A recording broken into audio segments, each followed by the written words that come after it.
Shalom umat Tuhan, GKI Kalideres yang dikasihi oleh Tuhan. Senang kembali menyapa Bapak Ibu dalam sapaan gembala pada pekan ini. Saya berharap semua kita dalam keadaan yang sehat dan dalam pemeliharaan Tuhan yang penuh kasih. Umat Tuhan, mari kita bersehati dalam doa. Kita akan mendengarkan firman Tuhan bersama-sama. Kita berdoa. Ya Tuhan Allah yang penuh kasih dan maha murah, berkatilah kami Tuhan dengan firman-Mu pada saat ini, supaya kami dimampukan untuk terus melanjutkan perjuangan hidup kami, terutama di tengah situasi yang sulit di tengah pandemi ini. Ya Tuhan, kami mohonkan doa kami padamu, dalam nama Tuhan kami, Yesus Kristus, kami berdoa. Amin. Umat Tuhan, kita akan merenungkan firman Tuhan pada hari ini, yang diambil dari Mazmur pasal yang ke-6 ayat 9 sampai dengan ayat yang ke-11. Firman Tuhan berkata demikian untuk kita.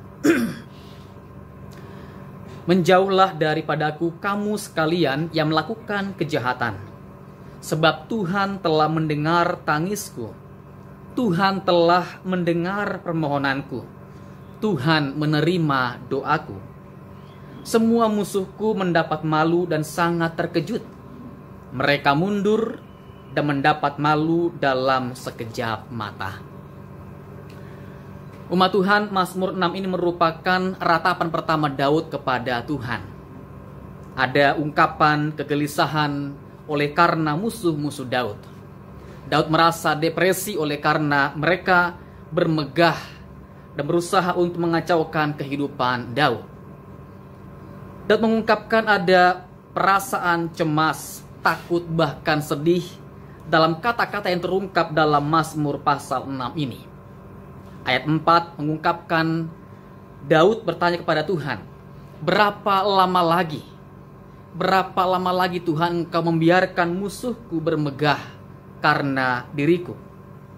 Ayat 7 Daud mengungkapkan tentang demonstrasi dari jiwanya atau hatinya, dengan ungkapan fisik, dengan air mataku aku membanjiri ranjangku. Saudara, Mazmur ini coba mengajak kita untuk bersikap transparan seperti Daud.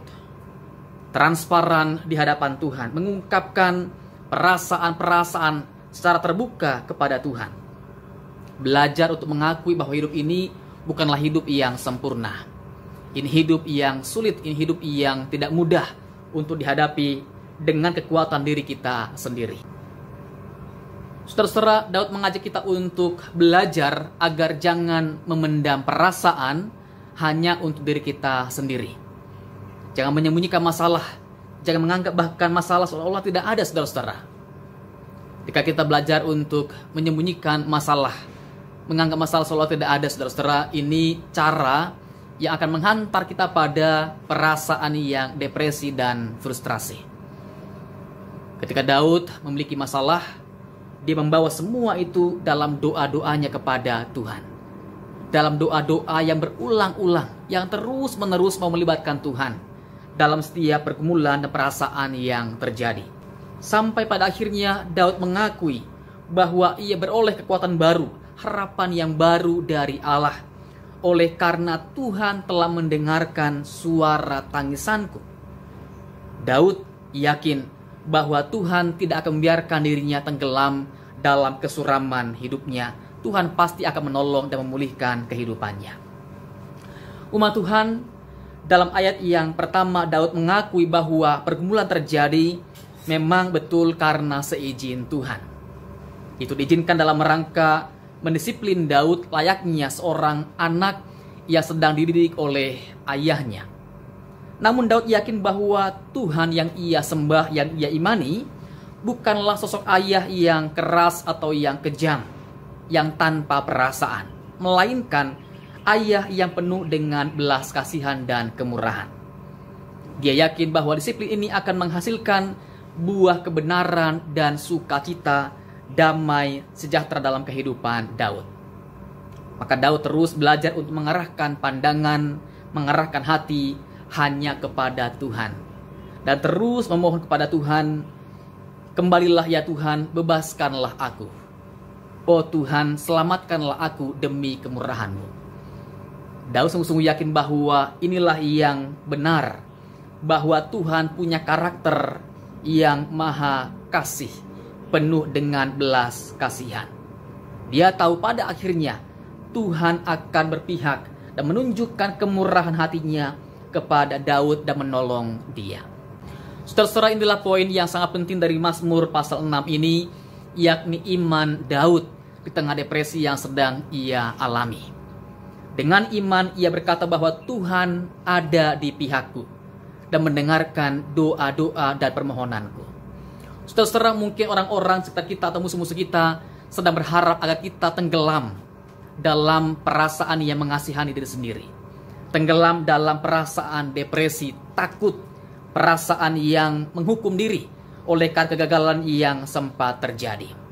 Namun dengan iman kita yakin, iman berkata bahwa Tuhan ada di pihak kita dan siap untuk menolong kita sesuai dengan kehendaknya yang terbaik.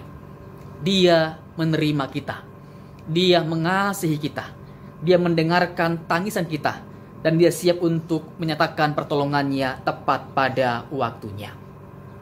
Umat Tuhan pada zaman ini, banyak orang tidak lagi membawa beban hidupnya, mencurahkan hatinya, mengungkapkan pengalaman hidupnya kepada Tuhan. Mereka tidak lagi berjuang atau bertahan dalam doa, dalam pengharapan kepada Tuhan. Mereka berpikir bahwa usaha manusialah yang efektif, bantuan manusialah yang berguna, dan semua depresi, kecemasan, ketakutan itu harus dilepaskan dengan cara hidup dalam foya-foya dan pesta pora, atau mungkin hidup dalam sikap yang berpura-pura seolah-olah masalah tidak ada. Umat Tuhan, Daud telah menunjukkan sikap yang benar di tengah depresi. Terus berharap, terus meyakini Tuhan ada di pihak kita. Saya pribadi ingin punya sikap yang sama seperti Daud. Saya juga berharap supaya semua kita punya sikap yang sama seperti Daud. Jangan menyerah di tengah depresi, di tengah pergumulan yang sedang terjadi. Teruslah kuatkan hati, teruslah setia dalam doa-doa saudara, ibadah saudara, dan dalam setiap pengharapan yang teguh yang terus diungkapkan kepada Tuhan. Berulang-ulang, terus-menerus, semua diceritakan, diungkapkan kepada Tuhan. Sampai pada akhirnya, kekuatan baru, harapan baru, dan pertolongan yang baru akan Tuhan nyatakan kepada kita. Tepat pada waktunya dan indah pada waktunya. Tuhan memberkati kita semua, kini dan seterusnya. Amin.